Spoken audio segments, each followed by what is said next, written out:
Good evening. You're watching One Voice on Asia One. I'm Kerry Alexandra. As Donald Trump says the US is pausing Operation Freedom to guide stranded ships through the Strait of Hormuz less than 48 hours after it was launched, it seems the uncertainty in the region continues. So tonight we're continuing our look at the US-Iran confrontation, this time focusing on the wider impact on the Gulf and asking why the US is once again positioning itself as the ultimate power broker in the Middle East. With civilian casualties mounting, critical infrastructure being destroyed and global markets reacting to the continued uncertainty, the United Arab Emirates has again this week reported intercepting Iranian ballistic and cruise missiles, while a drone strike set fire to key energy hub in Fujairah and 3 civilians were injured. Meanwhile, US destroyers escorted commercial vessels across the Strait of Hormuz after President Trump warned it would be blown off the face of the earth if US ships were attacked. At the same time, Iran claims, but the US denies, a naval frigate was targeted. In recent years, we've seen a familiar pattern of pressure from the US. Donald Trump, of course, previously withdrew the US from the Iran nuclear deal in 2018, reimposed crushing sanctions and escalated US military presence in the Gulf, as well as authorizing drone strikes and covert operations targeting Iranian generals, all of which created a climate of perpetual tension that this year became all-out war. Under President Biden, rhetoric shifted to diplomacy, but with continued sanctions, strategic military maneuvers and naval operations in the Strait of Hormuz, the pressure on Tehran never really eased. And now it seems we're back at the brink. So is this really about protecting regional security, or is it about maintaining US influence and projecting power in a region rich in energy and geostrategic significance? 6 small Iranian boats, they say were civilian, were reportedly sunk by US forces during Project Freedom, a mission designed to ensure the free flow of shipping through the Strait of Hormuz. Civilians once again caught in the crossfire. 5 people killed, infrastructure attacked, markets reacted, oil prices surged, and yet the narrative remains framed as security and protection.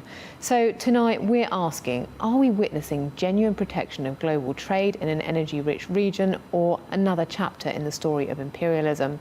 Joining me tonight to break this down are Iranian journalist Mustafa Afzalzadeh and lecturer at University College London, Dr. William Booth. Thank you both so much for joining us. Let's start with the Trump years, from withdrawing from the 2015 nuclear deal to targeted killings of military and religious leaders and threats of wiping out an entire civilization overnight. Donald Trump has, in his time in office, escalated tensions dramatically. But at what gain? Did these moves genuinely strengthen US security, or did they just corner Iran, increasing the risk of miscalculation and regional conflict? William, let's start with you on this one. Well, I think Iran has been cornered for a very long time. In some ways, there's some parallels to Russia, but I think the isolation and sanctioning of Iran has been far more intense and also arguably more disproportionate. So to take the nuclear issue, for instance, there are 2 really important points. One is that the nuclear threat has been completely overblown by the United States. I just saw a clip this morning of Trump telling some school children that he saved them from being killed by Iran within 2 weeks. And aside from the obvious points around lying to and frightening a group of children, there's no experts who concur with this narrative. We know that Iran was strategically being quite vague about their enriched uranium, but that's a result of US foreign policy, which has made it clear that this is a sensible approach. We can look at what happened in Venezuela, what's happening to Cuba. If you're in the US foreign policy crosshairs, it's become rational to seek to give the impression of nuclear capability, because the US has shown the meaninglessness of international law. So Trump is actively embracing this sort of might is right philosophy. So you give the impression of that as a rational choice. There is a second point, which is the hypocrisy and double standards around the nuclear issue, because Israel has an undeclared and uninspected nuclear arsenal, which everybody knows about, especially Iran. And Iran and its allies might talk quite a good game about destroying Israel, but their attacks have been targeted generally in response to other incursions or bombings. So Israel, a nuclear power, has attacked Iran pretty relentlessly over the past several decades, which has only increased this idea that the Iranian state is cornered. So I think it's fairly clear that nobody's safety has been strengthened by this aggressive US and Israeli policy. And Mustafa, from your perspective, please. Iran has been cornered by the United States and also sometimes other European countries, but it doesn't mean that they have the right to put pressure on Iran. on its nuclear program or any other issues that they bring up. So they're not acting. They're acting against the international law towards Iran, and all this pressure has to be answered, and Iran has answered quite well, I think, in the past 40 days. Let's fast forward now to the Biden years. Diplomatic overtures were made, but both sanctions and a US military presence also remained. So did the Biden administration really shift the strategy or simply repackage US dominance under a softer diplomatic veneer? William, let's start with you again. I think given the high stakes of the aggressive approach that we just talked about, it's not surprising that some US administrations have preferred a diplomatic approach. And Obama probably made the most meaningful strides here, as he did in a very different way with Cuba, actually. But this isn't just altruism, right? Some of this is risk management in the security arena, but it's also about avoiding major economic disruptions. And what really marks Trump out as different is his extremely cavalier approach, not only to domestic economic impacts, but also huge global disruption, which could have quite ruinous longer-term effects. And Mustafa? This is a very good question. I think what happened during the Biden administration and even before him, and comparing it to what Trump is doing right now, is just a change of strategy. The main issue towards Iran is the same. I have to say that the strategy towards Iran at the beginning of George Bush's the presidency with Condoleezza Rice as the foreign minister changed very much, and before that they wanted to attack Iran, to confront Iran, but after that they started to work on internal affairs of Iran to make opposition against the government. So there were lots that have been done from then till now, but again the strategy changed towards military attack. But again, this is not the American strategy. This American strategy remained the same. But this attacking is the Israeli strategy, that they pressured the Americans to attack Iran. They have made several bases around Iran in different U.S. embassies at the time of George Bush to help to rise up to make uprisings in Iran, and they were successful in that for many times. So again, they thought that by attacking Iran, they can push this strategy more further, but it acted as an opposite. And looking beyond Iran, 5 Iranian civilians reportedly killed this week, 3 people wounded in UAE, commercial ships and energy hubs damaged. So when ordinary people suffer in this conflict, who is truly accountable for this? Tehran, Washington, or both? Mustafa, let's start with you on this one. Well, it is totally responsibility of the country, aggressive country who attacks first. People get killed in wars, and you cannot do anything about it. There's not much can be done about it. But the responsibility is for the country that attacks first. And you see that the United States is coming from another continent to Middle East with an excuse for making peace and attacking and killing people. Many people, other than you mentioned, have been killed in Iran only and only because of excessive demands of the United States. And they don't take responsibility for that. And William, your thoughts on this? Both to blame or just the US? I mean, when we're thinking about who's affected, I think what's often forgotten is the million Lebanese people who've been internally displaced by Israeli bombing and invasion, as well as the Palestinian population who are facing renewed attacks and repression while the world's eyes are on what's going in Iran. And Israel's government links the two things, but they're acting very cynically, using the cover of the war to pursue territorial ambitions again. And of course, as mentioned, we have the Iranian population beginning with more than 100 school children murdered at the start of the war. this leads to the point about accountability. Who's going to hold the United States accountable? I don't see any group or country in a position to do that. The US is not a signatory to the International Criminal Court, nor to the Law of the Seas. So then we might say, well, Congress has to hold the president accountable, but there's no sign of that happening either. Will voters hold the government accountable? Maybe the Republicans will get voted out, but then Iran, Lebanon, Palestine will all have suffered untold damage by that point. I think also we have to think about the consequences for the Gulf states, who must now be having very deep regrets about turning over territory for air bases, which has made them obvious targets. And some of those are more fragile than they might seem. I can't argue with any of that. US destroyers escorting commercial vessels, missiles intercepted, tensions still high. Is the US military presence about safe navigation, or is it a strategic demonstration that the US controls access to a critical choke point? William, let's start with you on this one, I think. I mean, it's both, but they are in tension and perhaps even contradiction, because the United States has entirely created this choke point. The Strait of Hormuz was open at the beginning of the year, and it's closed because of the US and Israeli attack on Iran. And it's as simple as that in one sense. But then, as the world's most powerful economy and the seat of the most powerful fraction of global capital, there's lots of pressure on the US to do something about that. Trump's not somebody, I think, fairly clearly who can handle the complexities of these competing pressures. He consistently overestimates US military capability and then complains when he gets confronted with the realistic situation.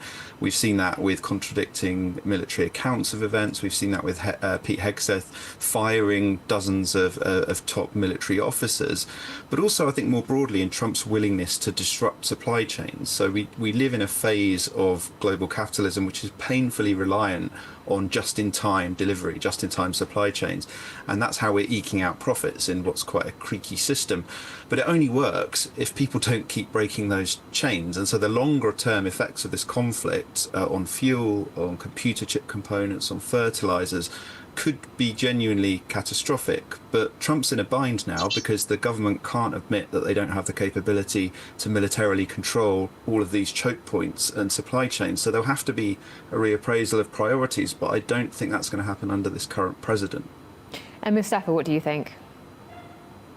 Well, everybody knows that the American Navy is not in the Middle East for peace. They're for their interest. But again, being in the Middle East is also against their interest. Putting pressure on Iran, attacking Iranian ports or schools is not in the benefit of the American people. It's only wasting their money because of Israel.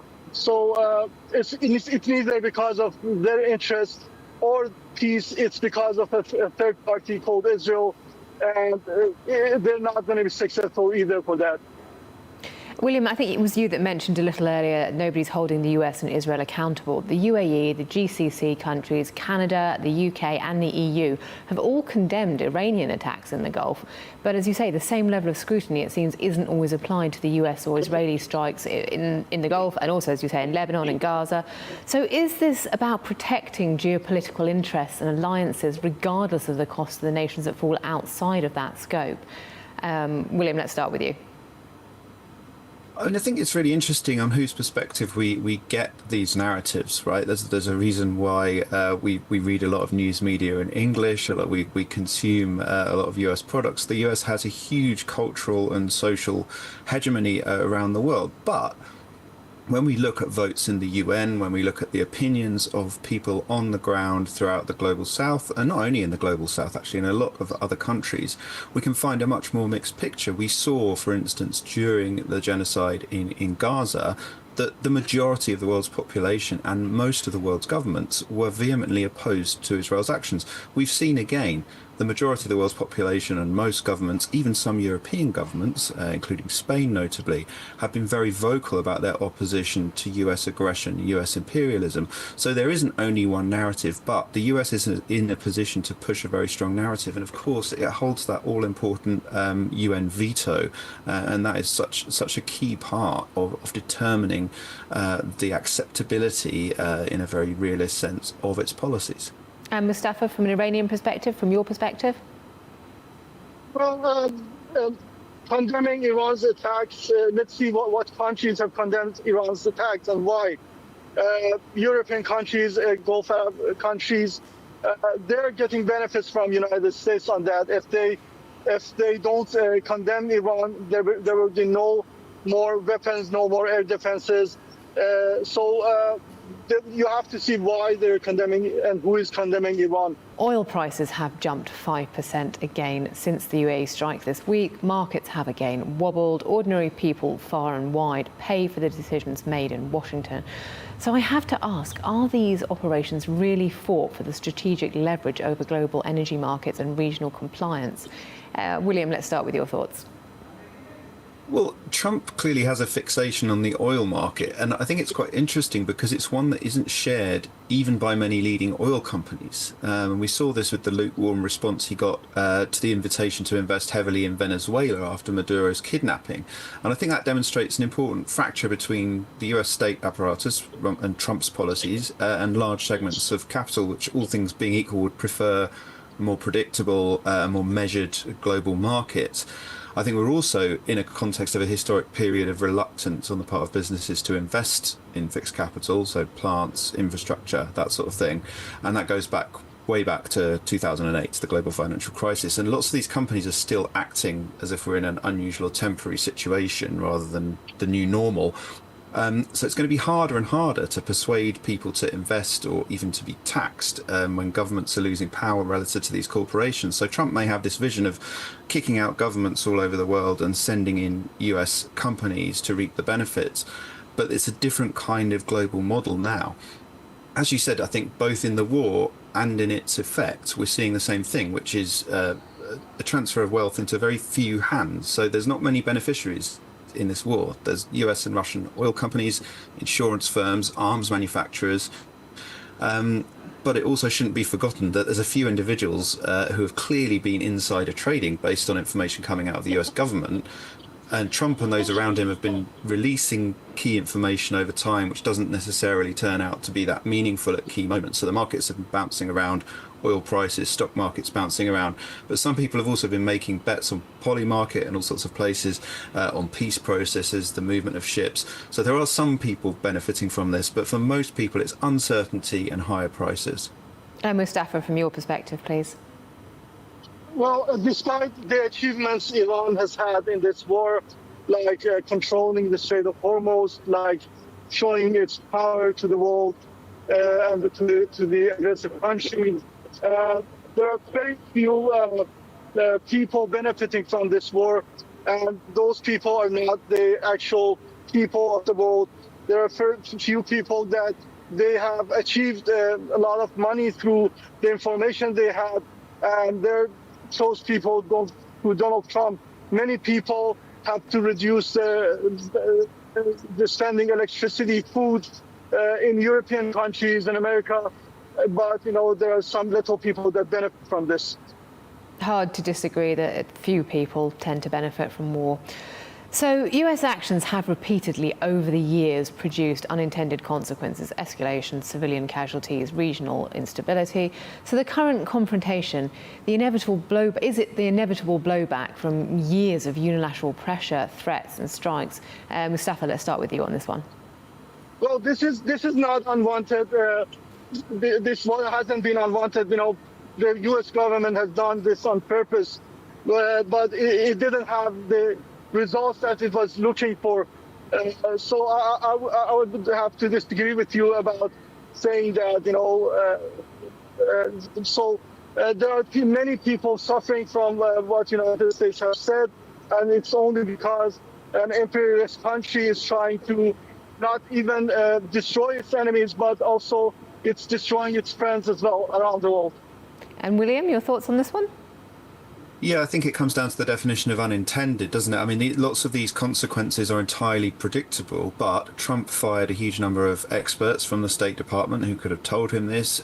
He's filled his cabinet with yes men, people who are going to be aggressive and do what he says he wants them to do. They are not policy experts.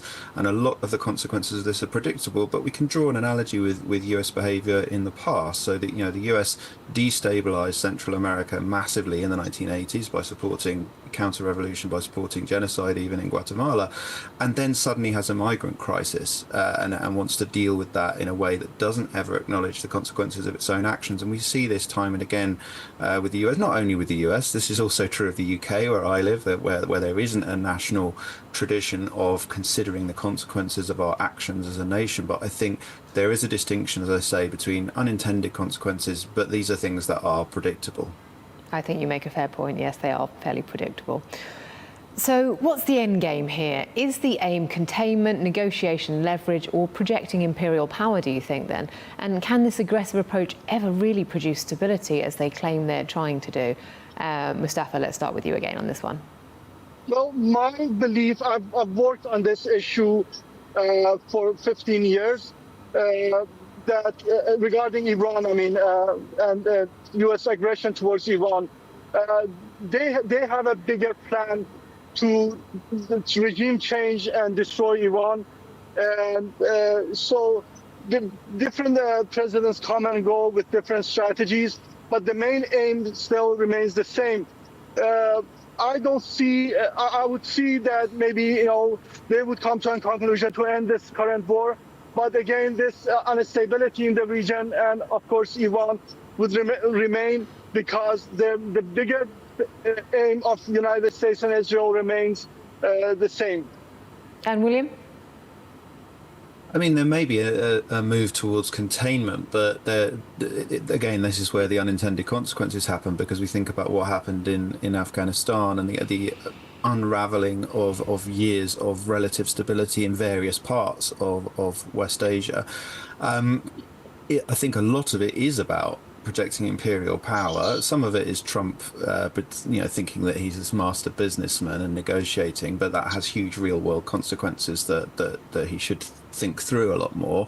But I think the projection of power, you can see this in the way that he tweets all through the night about how he's going to destroy civilization. You can see this in Hegseth talking about this as a crusade, and that has put them in a very difficult position to back out from. Not that I think they want to particularly back out, but they're in a position where they're one-upping Iran, Venezuela, Cuba constantly, and that pushes, of course, inevitably towards conflict. And we're now in a very long, sustained conflict, dealing with the consequences of that. And a final question here. If this cycle continues, what does it mean for the Gulf, global energy markets and economic stability across the region? Does the US interventionism ever strengthen security, or does it just perpetuate a global system where power, not law, decides the rules? William, let's start with you on this one. Yeah, so I think, as I said before, I think Trump's given a strong signal that multilateralism and international law are dead as far as he's concerned, or at least only to be honoured if the outcome is what the United States desires. And this has pretty profound implications for the future actions of other powers like Russia and China. But I think it also encourages medium powers like Iran to plough their resources into munitions and to armed forces. And there's going to be very few winners, and we're going to be much likely living in a more dangerous world. I think, especially in the context of the onrushing climate crisis, the timing of this couldn't be worse. Right? We're going to be facing the need for a total transformation of how we live, with drought, with crop failure, with unlivable heat, with rising seas. And instead of having an international multilateral system to cope with this, using generations of unprecedented accumulated wealth, we're going to be sitting on top of piles of missiles. And I think governments just really need to recognise urgently that we can't fight climate change with missiles. No, I think you make a good point there as well. Mustafa, your thoughts on this one? Well, it's not going to, the American strategy and pressure is not going to bring peace and stability to the region. Sometimes, if it was 100 years ago, 50 years ago, putting pressure on countries might have worked, but now even U.S. allies like European countries, even the countries in the Persian Gulf like Saudi Arabia are thinking twice about their relations with the United States. So the more they act aggressive towards other countries, the more the countries would decide not to cooperate with the United States. And this would make the balance change in the region and the world. A really interesting discussion today. A huge thank you to both of you for joining us. History tells us wars and interventionism from foreign powers in other regions are rarely just about defence. From Donald Trump's maximum pressure campaigns to Joe Biden's cautious but consistent maintenance of the status quo, there's a clear pattern of US governments seeking to retain their dominance. Regardless of the civilian cost or the global economic one, the narrative remains the same: security. But the decades of instability brought about by this quest for security and the fallout from conflicts started by US interventionism in the region suggests the result is anything but. You've been watching One Voice here on Asia One. I'm Kerry Alexandra. Thank you for joining us.